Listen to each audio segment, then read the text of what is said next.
Hello, Michael Finn, holistic exercise and lifestyle coach, and today I'm going to show you my cervical ELDOA circuit.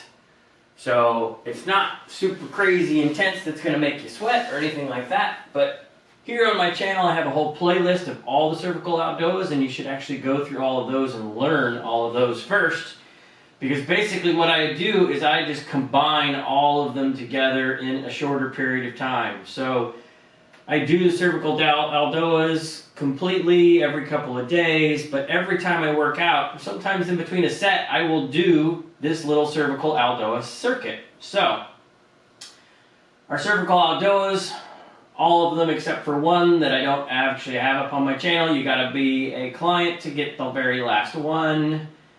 So if you want the very last one, shoot me an email.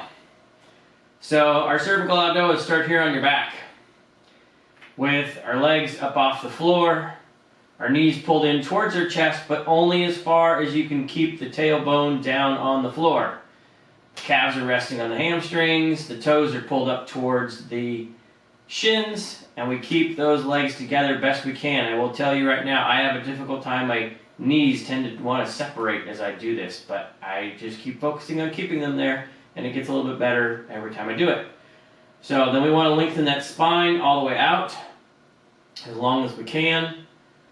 So keeping the lower back as close to the floor as we can, as well as trying to tuck the chin and keeping our cervical spine as close to the floor as we can.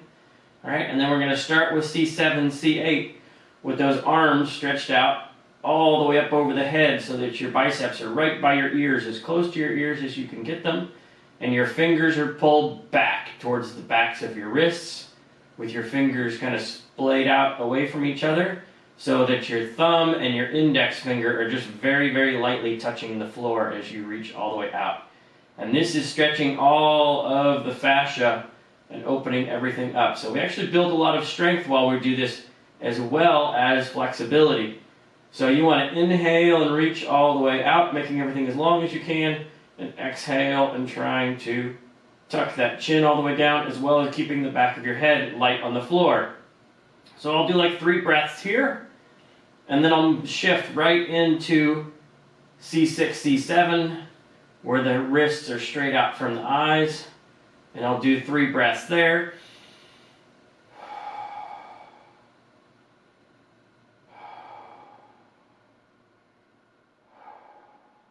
And then we'll go into 5, 6, where we keep those shoulder blades down on the floor and we reach down past the hips. And we do cervical ELDOA 5, 6 there. And I'll hold that for 3 breaths. Then I'll bring the arms around and I'll go up for 4, 5. Once again, focusing on keeping all the postures and really reaching. And then I'll do 3 breaths there. Then I'll move into 3 breaths at 3, 4, which is the arms straight up towards the ceiling. Always those hands pulled back towards the back of the wrists, and always the fingers spread out. And then I'll go into 2, 3, going here with the, arms are at 45, up off the floor there, that direction. And then I'll go into 1, 2, where we go into that little crunch position. We're trying to reach the top of the head up towards the ceiling and reaching down past the hips. Okay, and I'll do 3 breaths there. Then I'll bring the one foot down to the floor so I don't shock the nervous system, and then the other foot down to the floor, and then lay my head all the way back. So, and then that way I go through all of the cervical ELDOAs, stretching out the whole neck and decompressing. So many times when we're exercising, we're actually creating compression in the joints and the muscles and the tendons and the ligaments, and we also want to spend time decompressing them. And ELDOAs is a great way to decompress them. You'll find a number of them here on my website, and if you want more, well then reach out to me and I will give you more.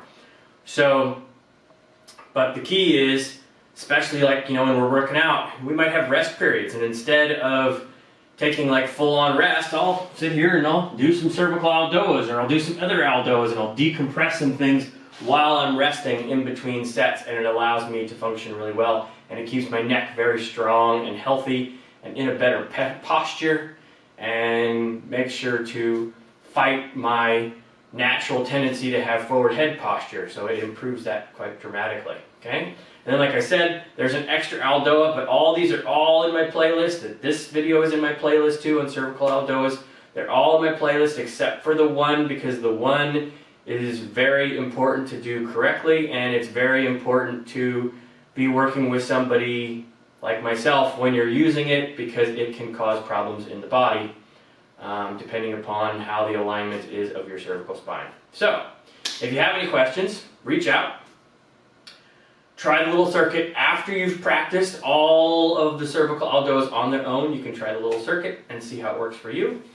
And I look forward to seeing all of you in the next video, and I hope you have a happy and healthy day strengthening up your cervical spine.